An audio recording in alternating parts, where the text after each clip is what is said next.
Alam mo, darating yung panahon na magsasawa ka sa isang tao.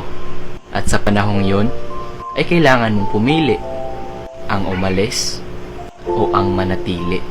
Pero gusto ko lang sabihin sa'yo na maraming relasyon na nagtatagal hindi dahil sa masaya lang sila palagi, hindi dahil sa wala silang problema, at hindi dahil sa mahal lang nila yung isa't isa araw-araw.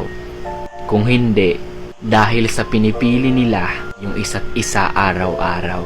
Dahil sa pinipili nilang manatili kesa isipin yung mga pagkakamali. Tandaan mo, ang taong totoong nagmamahal ay yung taong pipiliin ka ng matagal. Dahil alam niyang mas importante ka kesa sa mga problemang meron kayong dalawa. Niyakap mo, mahigpit, palapit.